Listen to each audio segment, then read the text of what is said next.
a lot of the work that I do is kind of repetitive and tedious, and I have to focus and do it well. Um, but I find myself not paying attention because, and like thinking of something else. Like I stop so many times to just check my phone just to get a little bit of a hit of, something new to think about or something new to consume. So and then I'm like spending, 15 minutes in my phone instead of working, which is not good. Yeah. And then, my work suffers. Hello, Amelia Hirschfield here. So what you are about to hear is an INFP exploring the idea of what does self-love look like as a busy single mom with a lot of stuff going on. This is a real session with a real person exploring real fears and doubts. And during this session, we talk about the round table model. And if you want more information about that, or if you have questions or you don't quite understand the things that we're talking about, there is a couple blogs listed in the About section in this video. This is the first of 3 sessions, so stay tuned and I hope you enjoy.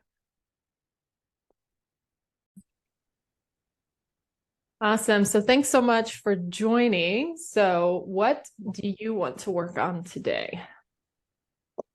Well, I wanted to talk about self-love. I'm having issues with that still. We've talked about that before, but it's like it's something that is comes up periodically, kind of in different ways. I can address that again and maybe distinguish whether it's self-image or self-esteem from self-love. Yep. Um, and what do you mean by self-love? Like where are you at when you feel like you don't love yourself or you feel like that's not showing up in your best self? So I just have this feeling like I need to earn it, the love. Like I have to, um, I have to be good at something, or I have to perform well in certain things, or I have to be like somehow exceptional in some way for me to deserve to love myself. Other than that, I feel like it's not really worth much. Yep. And how long has that been going on for? Well, amazing for forever, I think. Yeah. But it has been better since we started working through it. It's just like every time maybe I get a setback in something, then it just kind of pops up again. Got it. Awesome. So the the interesting thing is the need to be good at something or needing to be exceptional in some way often comes from the things outside of yourself. So when I say needing to be good at something or needing to be exceptional, it's also often like a Yeah. result driven, like this is going to make me finally happy when I get X result. And I think a lot of people, especially entrepreneurs and leaders, have that to some degree. When I get 3 businesses up and running, then people will respect me and then I can do all this other stuff. So I think that you're definitely not alone there. And it's good to see that you've been getting progress with that. But do you have any idea of what you feel like you need to be good at or what you feel like you need to excel in? Mhm. It's not necessarily something specific. So I don't have like specific goal in mind, that I have to, start my business at this time or something, or else I'm not. But like, and things that matter to me, like, like being a mom and being with my kids, and I want to be the best mom that I can be, and often I feel like I fall short of that, or, the way that I perform at work, or even with just starting my own, that coaching thing, that's also been an issue as well. I feel like I have to be really good at that before I can even think. about starting that. So, uh, yeah, I think I mean, conflating self-esteem with self-love. Like the way that I would understand self-love is something that is not conditional on anything. But the way I find it hard to find, it's like hard to find that particular unconditional thing. It feels like there's, this major part of me that feels like I have to earn it. I have to be good, Yep. better. I have to show my value in society. Yeah. And when you do that, when you think about, oh, I need to be good at something or exceptional in some way, what emotions pop up for you with that? Um,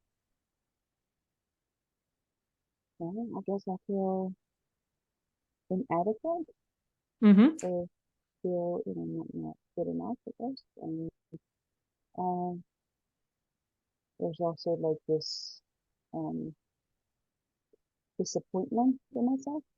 Yep. Yeah, I feel like I should have been better by now, but I'm not. Um, and maybe also fear as well. Like fear that I will never be, as good as I want to be. I'll never be able to earn it. I'll never be worth loving. Got, and so can you Oh, I'm sorry. Yeah, fear. It's the fear that I will never be as good as I want to be. That I will never be good enough. yep. Yep. Awesome. And then you are an INFP. Yes. And if we look at this fabulous round table model, as I screen share here. So for the INFP, this is the round table model. And this essentially breaks down how the INFP is wired. And it shows, based on Carl Jung's work, which the Myers-Briggs typology was based on, the archetypes has been based on, there's a lot of work that we use today in psychology that is based on his foundational work. And what the INFP model looks like based on what he found when people are, sorry, let me go back. Carl Jung essentially found that people are usually in one of two states. The first is that they're decision making. So they're making decisions, they are deciding things about their lives, they're wanting to go left instead of right, they're deciding things about themselves, about other people, how the world should work, how they should act, how others should act, how they should do certain things, how events should play out in their lives. And they do that really by thinking or how they feel about something. And then that is the first state broken into those two different options. And then the second state that people are in is information gathering. And information gathering, according to Carl Jung, essentially realized that people are gathering information of one of two states. They're looking at the information that they can see right now. So they're going like, oh, I've got a plant in the background here. Oh, I've got a bookcase. Maybe I like to read. Oh, I've got a microphone here. So I probably paid, and I'm this probably isn't the first time I've done a recording. So they're looking at what the surroundings are seeing and trying to make sense of what's going on right now.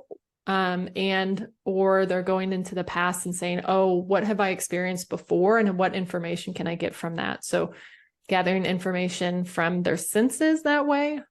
So the five senses: sensing, taste, touch, smell, sight, and hearing, I think, is the fifth one. So that way, or based on the past, what they've experienced. So that's sensing. The intuition is all about the patterns that they can recognize in people and what could be occurring. So there are inner patterns that they're gathering about people and what they know and what they think they know and the things that are occurring, or the options that can happen and all the solutions that can occur.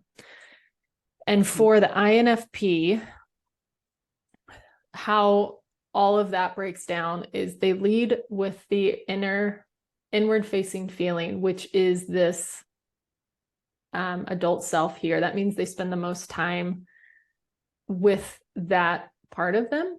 And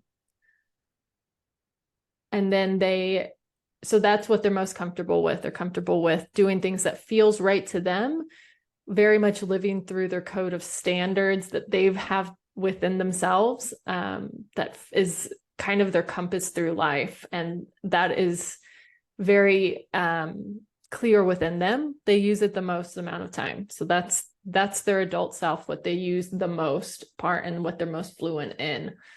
What they use the second most of those 4 parts, thinking, feeling, sensing, intuition, is intuition. And their intuition looks like, okay, what options do I have here? What solutions are there? How can I create options where people can't really see options in different ways? And using the inward facing or the outward facing intuition to create a lot of harmony in the world for themselves, especially when they pair up with that inward facing feeling, they can create a lot of solutions that work well for other people. So that's their second use part. The third most used part is this 10-year-old inner child, inward sensing, and the nickname is the historian. And then the historian is all about gathering information from the past. What have I experienced? How has that gone? What does this look like when things are going well? What does this look like when things are not going well? And as it's the third least used part of you, this is the part that operates like a 10-year-old inner child. So they can be very black or white. They can think that they know things that they don't, and they can be quite stubborn. And when the inward facing sensing is not working and not prioritizing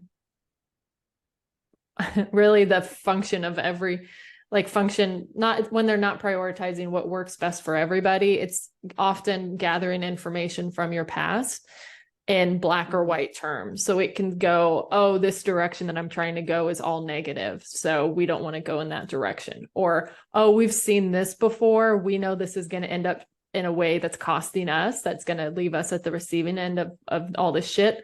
We're not going to do that before. So it can keep that INFP quite stuck if they don't know how to recognize this part of them and realize like this part's trying to help them, but it's also helping them stay stuck in ways that they don't want to be, but it's just what's keeping them comfortable. And as the INFP learns how to teach this inward facing sensing part of them, that change can be good. And as you do things differently, you'll get different results. And learning how to trust them to get the different results, their life will get a lot better.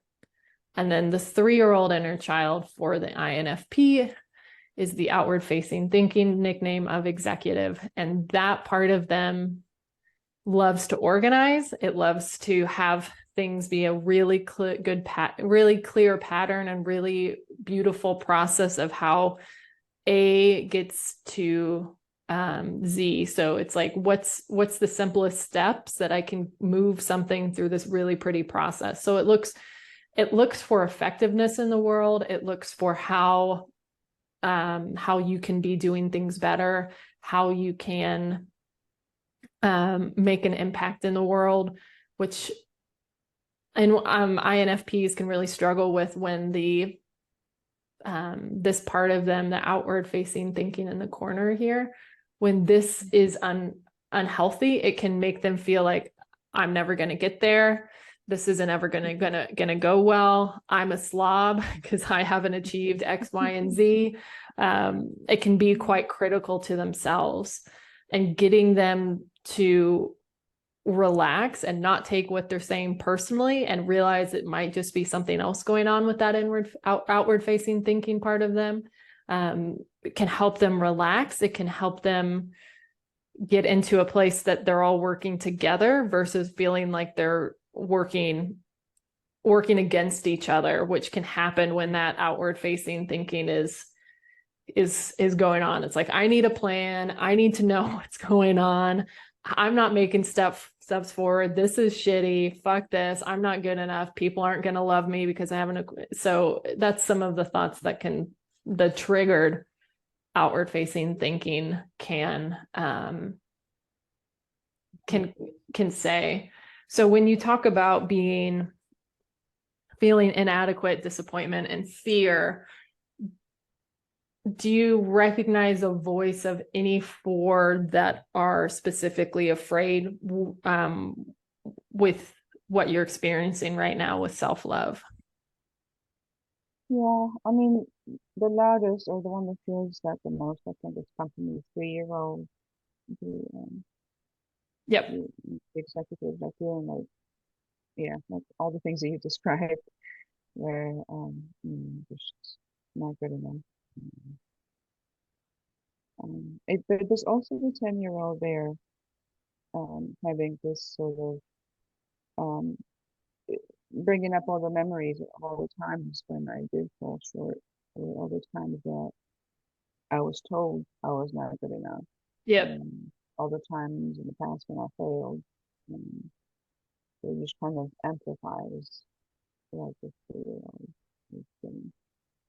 Yeah. So often when we're afraid, inadequate, those third and fourth least used parts of us can show up and go, I'm feeling uncertain here. I'm scared. And this is how they show that they're scared, by bringing up these memories of being not good enough, of, remembering all the times that people have, told us that we're not good enough. And these parts of us can be really afraid. And then this is how that they show that they're afraid, is by saying these voices. And if we can recognize that these are just these voices popping up, and that maybe there's something going on underneath of that can help us not take these voices so personally, but take them seriously, as my mentor would say. So when you're feeling afraid, when you're feeling your 3-year-old is triggered with this self-love issue, what do you think that it needs from you? I think it needs to be reassured that he is loved, whether you know, whether he accomplishes what he thinks he should accomplish, or like that the love is not dependent on Yep. what he does. Yep. It, Then how are you going to show him that that part of you is loved?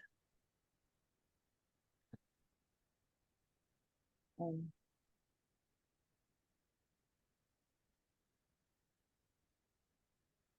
mm, well, I guess I could kind of sit with what he's feeling, and sit with him and kind of be with him as he's feeling that way. Um, and just validate that what he's feeling is valid. It is, you know, okay. I mean, yeah. Um, and I think it just being there with him, like he goes through his feelings, is really what he wants, what he needs the most.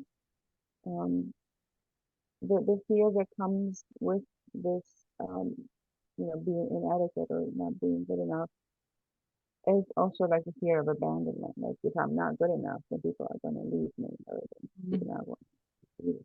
So just me, myself being there with this part of me that's hurting is what it means. Yeah. Does that 3-year-old of yours know that you're never going to leave? Um, he does not know it absolutely. He's doubting that.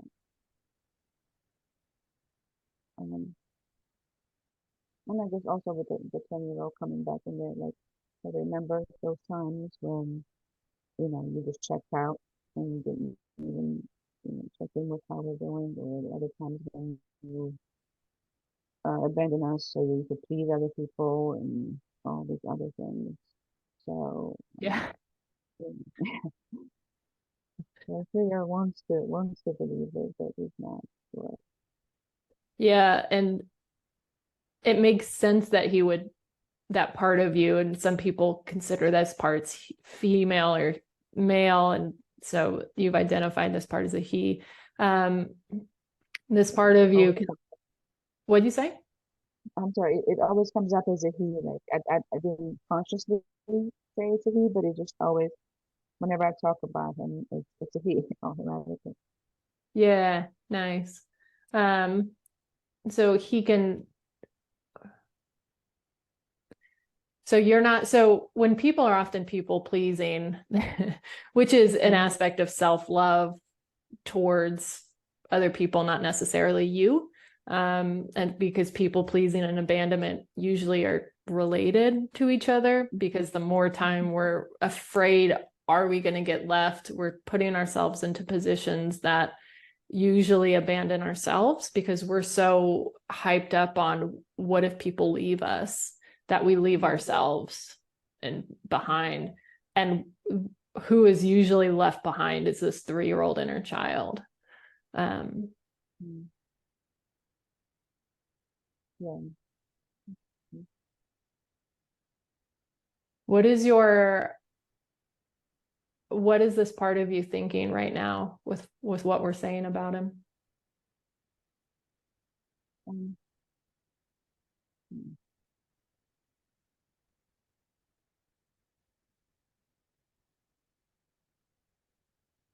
um, there's still, he also, I mean, it feels like he still wants to show himself, to show that he, that he can accomplish things, that he's good at something. It's, um, that feels like it's just like an intrinsic need for that particular. Um, it, so he's hearing, as I say, that, I'm here with him and I'm not going to abandon. Um, but he still wants to show himself that he's good. He still wants to accomplish things, and it's Mm-hmm. not just for others. It's kind of an intrinsic thing for him to feel good about himself. He wants to do things to have an impact. That is Yep. like, yeah, just saying I will love you even if you're not good is, I mean, good, but not enough. He Yeah. wants to Wants the action, have it. Yes. which Yep. is very much that outward facing thinking. But what's interesting about this is that your outward facing thinking cannot get what they want to achieve in the world all by doing it by themselves. So Mm-hmm. just by being effective, just by getting stuff done, you're not going to be able Mm-hmm. to achieve what you really want to achieve, because that part of you is going to have to tap into that inward, that historian, that inward facing sensing, that 10-year-old of theirs, to figure out, based on the past, is this a good idea to do this or not? Yeah. And then using and trusting your inner parent, that outward intuition, to say, okay, what are the options here? Even when I feel like there's not any options, even when I'm feeling afraid, even when I'm feeling abandoned, even when this is insecure, like, what are the options here? And what's actually going on? And what's the solution that everyone, and when I say everyone, it's all 4 parts of you here, Mm-hmm. can do. What's the Yes, yeah. solution that can work for everybody here? Because often I think that executive of yours, the outward facing thinking, speaks up in ways that it's telling you, like, hey, something's off, something's off, something's off. Or just like, I need attention. I'm Yeah. scared here. and so it needs other parts of you to come in and help it. So then that isn't going to be a thorn in your side, getting you where you want to go. Because then, INFPs have big dreams, they have big visions, but they can't get there if that executive part of them that wants to be contributing, that wants to be doing the big things is, the thorn in their side that's slowing them down. And it doesn't want to be anyway. It just doesn't know how to relax. Yeah. Yeah. That's true. When you were saying about the historian needs to help, um, sometimes the historian is not helping and making things worse. Yep. Um, so that's another issue there.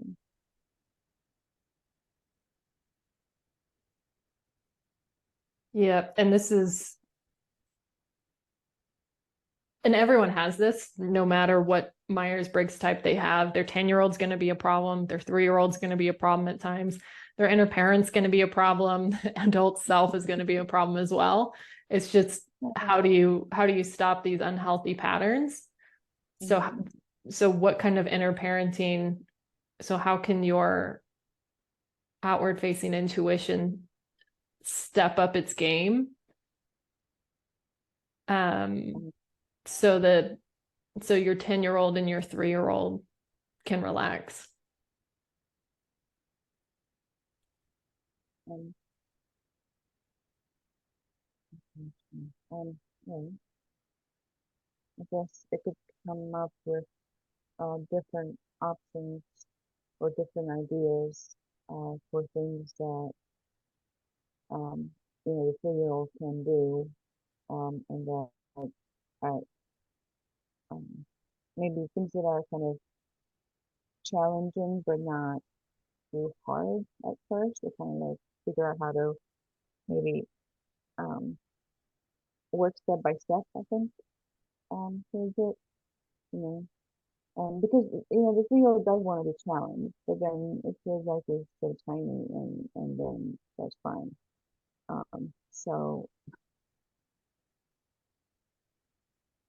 yeah,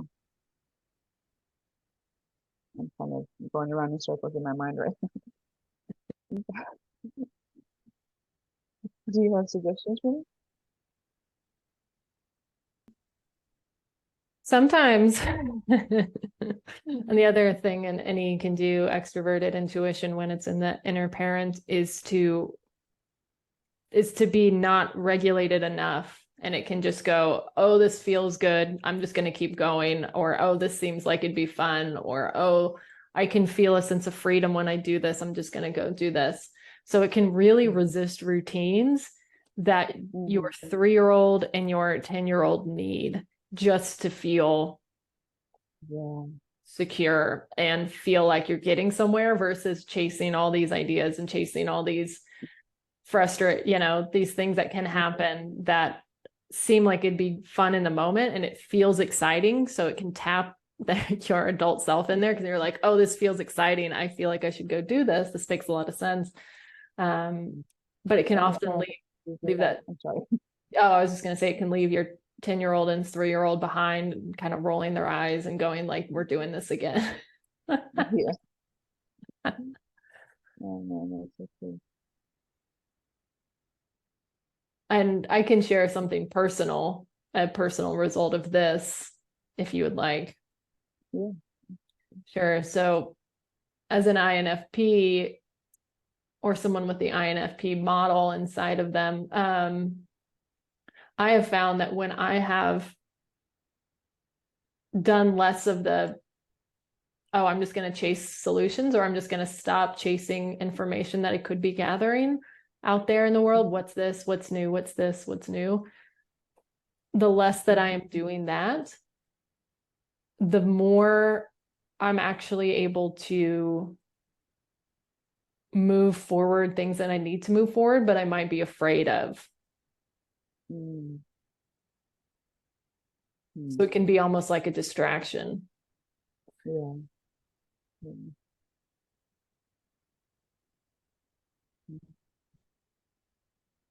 So do you see yourself distracting in any way? Oh yeah, I'm distracting all the time. Um, it's, I get sidetracked a lot by like the next interesting thing. Um, the next, the like I'm following the shiny objects and stuff. And, kind of want to, it's like I'm chasing this excitement that the pioneer wants, I guess. But yeah, then leaving things unfinished or abandoning whatever it is I was doing. And it's like the, and you're supposed to be the inner parent, but it seems like it's another child in there. So it's like I need to step up, I guess, and yeah, responsibility. That's nothing. And not responsibility, it's kind of like heavy word, but like it needs to fulfill the role that it's there for. And um, yeah, I just feel like the inner parent is not being an inner parent. Yep. It's chasing its own excitement and leaving the inner children kind of by themselves, like an absent parent. Yep. Yep. And that's a lot of INFPs do that. So you're not alone with that. There's nothing wrong with you because you're doing that. It's just something that introverted intuition can do that seems really fun and it seems really exciting, but at the same time, it's really tough Mm, to get things done, create the impact that you want to create when you're doing that. yeah, it does feel really difficult for the inner parent. Like every time I try to limit it or to kind of stick to whatever I have set for myself, it feels like it just rebels or it finds other ways to check out. Yep. And this is one of the problems with that. It's like, how do you actually get this to rein in a way that's not going like, yeah, fuck you, I'm gonna do what I want anyway. Yes, that's what I'm dealing with all the time. Yep. Yep. So, and I think it's part of it is just pattern recognition as well. Because expecting yourself to do this in the moment's going to be really tough. And like you're doing it, you're like, oh, this is a sign that I'm doing this. Let me just stop doing it. You're going to have to, one, recognize when you're doing it, two, recognize how to pull yourself out of that, and then three, Mm, figure out something else that you can do in the moment, and then four, probably soothe that any because it's not doing the exciting stuff. So this is a bit no. of a process you're going to have to learn. So Mm, it's okay for it to be challenging. It's okay for it to be frustrating. So there's nothing wrong with you because of that. It's just probably the process of getting that any off a little bit. Um, mm. is there a pattern that you see that the any, or is there a time in the past that you saw yourself doing this? Um, uh, the distracting, you mean? Yes. Yeah, I mean, there's, you know, all the time, but like, let's say at work, for example, um, a lot of the work that I do is kind of repetitive and tedious. There's nothing new there to do. I'm doing the same thing over and over again, and I have to do it, and it's important. I have to focus and do it well. Um, but I find myself not paying attention because, and like thinking of something else. Like I stop so many times to just check my phone just to get a little bit of a hit of, something new to think about or something new to consume. So and then I get sidetracked and I'm like spending 15 minutes in my phone instead of working, which is not good. Yeah. And then my work suffers and all that stuff. So Yeah. yeah, something that it has been Yeah. difficult. Your And Annie is probably like, just give me something to think. it, now, now when work is busy and there's things to be done a lot, I don't have that problem because it's engaged in Yeah. figuring out how to get things done. There's like new problems to solve and all that. So that I work fine under that sort of um, fast-paced pressure. But when it's like this repetitive stuff that it's not, don't really have to Yep. solve anything. Have to make sure things are right. But Yep. you know. So when you're in that repetitive state, Hmm. what problems can you solve rather than just go into your phone for some excitement?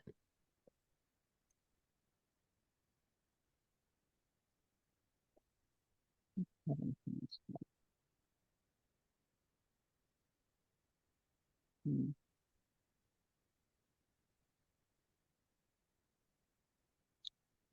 Well, I mean, um,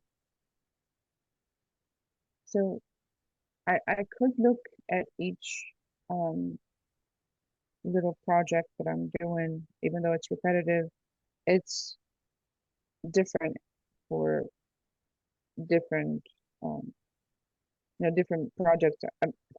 Kind of they go in the same sort of pattern, the projects, but they are different in certain ways.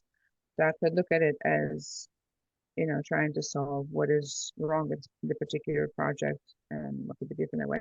But it does sort of feel kind of like a forced thing that's Yep. not going to be sustainable for long. Yep. What I have done so far is like I'll just play, have my headphones on and listen to a book, an audiobook or some kind of podcast or something. So it feels like, you know, part of my mind is occupied with what is going on in the book and not getting too antsy. Yep. Um, you know, And then when you do that, do you check your phone less at work? yes. Interesting. Yeah. It does have to be some sort of um, not something heavy to listen to, not something that needs my focus, something that's like light and entertaining, that will keep my attention but not take all of it, basically. Yep. Yep. Mm. Um, Hmm. And how would that feel for you, tapping into that introverted feeling? How would that feel for you? to to do what? To have the book, just just the idea of having the book more? Um,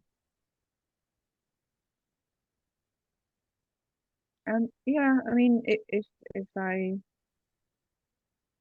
the idea of having a book that interests me, that feels exciting in a way that I can, okay, so this time that I'm going to have to spend at work doing this tedious stuff is not going to be as excruciating as you would feel otherwise.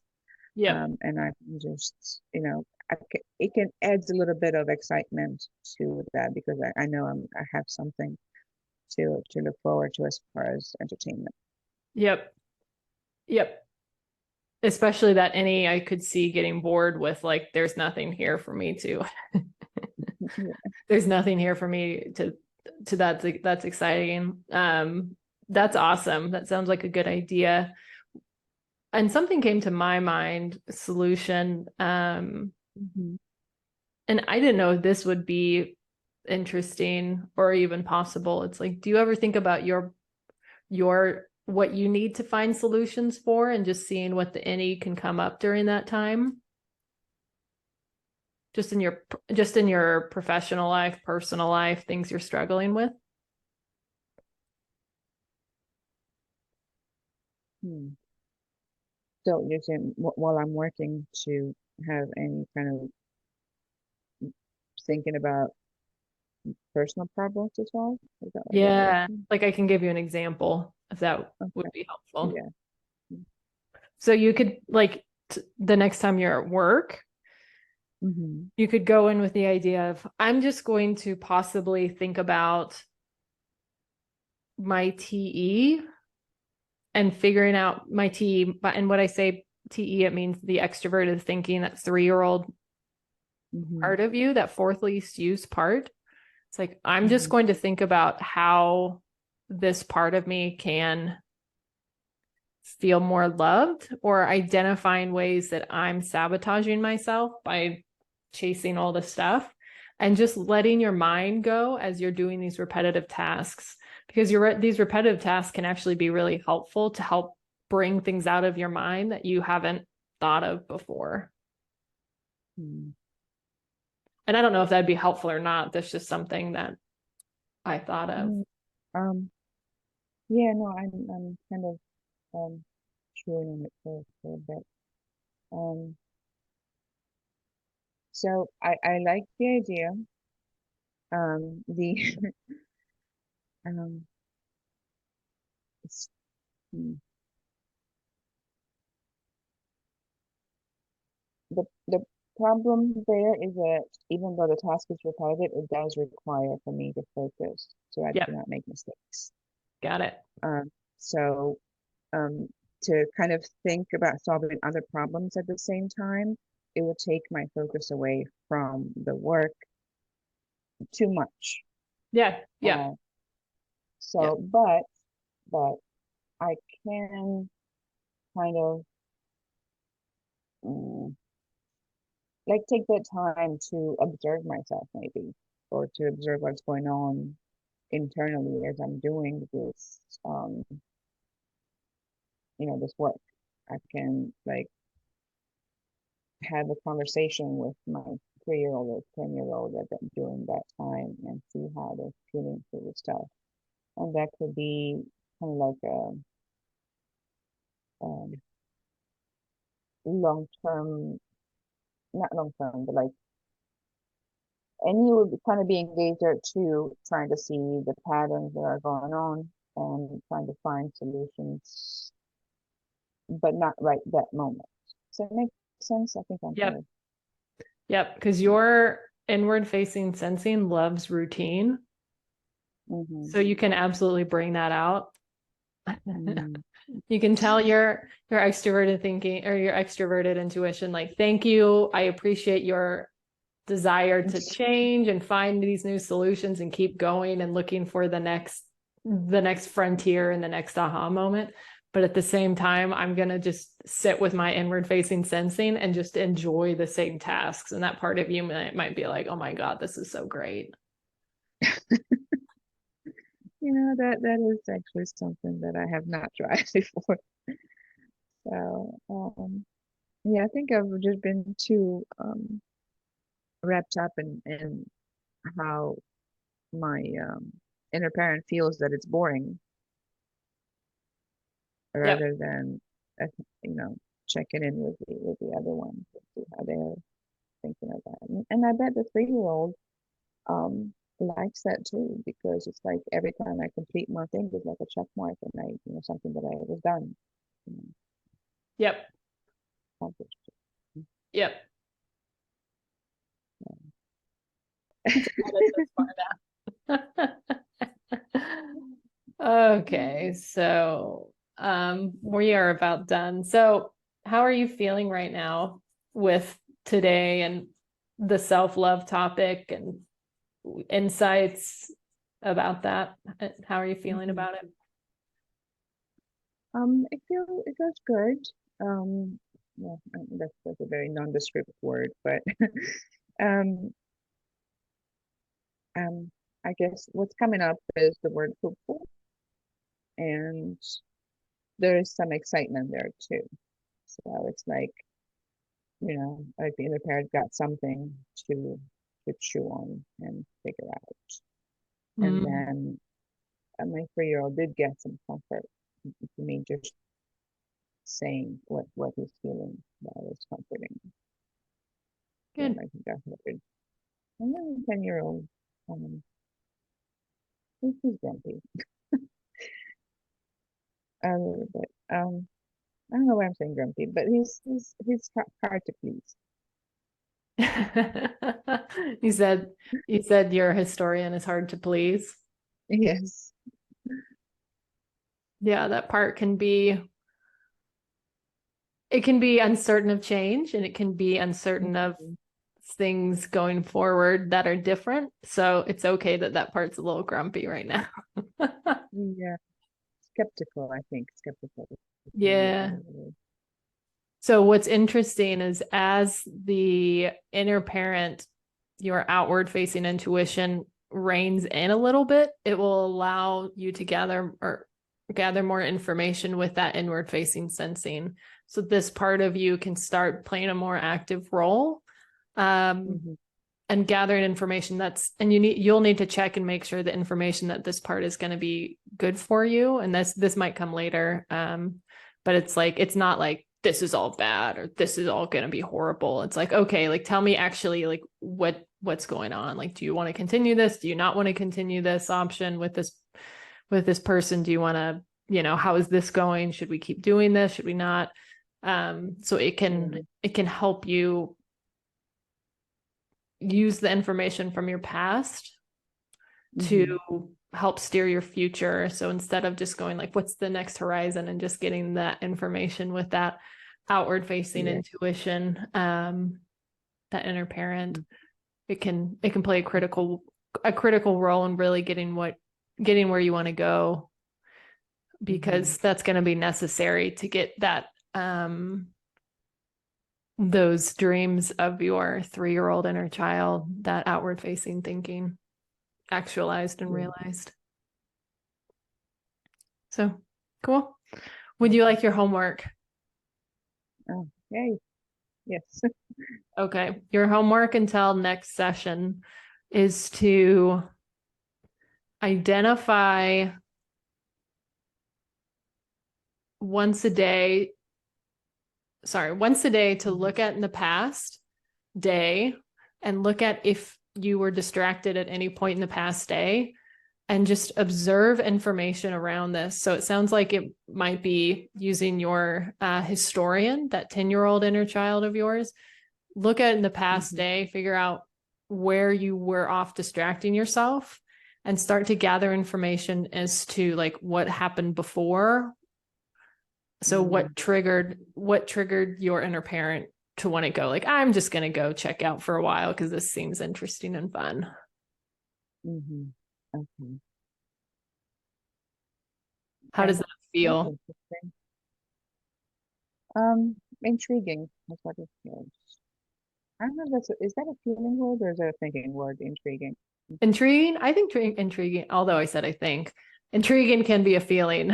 It might be a thing. I don't know. Okay. But yeah, that's I like this idea of having using the 10-year-old to check on the inner parent. Mm, So that's, my 10-year-old kind of likes that too. yeah, it's probably ready for this. Be part of the task. Yeah. Awesome. And we are on for a week from now. Any final questions, thoughts, or feelings? Oh, what questions? This has been really helpful, and I thank you for the questions that you asked. They kind of illuminate or help me go through different paths. So yeah, thank you. Awesome. Excited to see where this goes. So I will talk to you next week, and we will see you next week.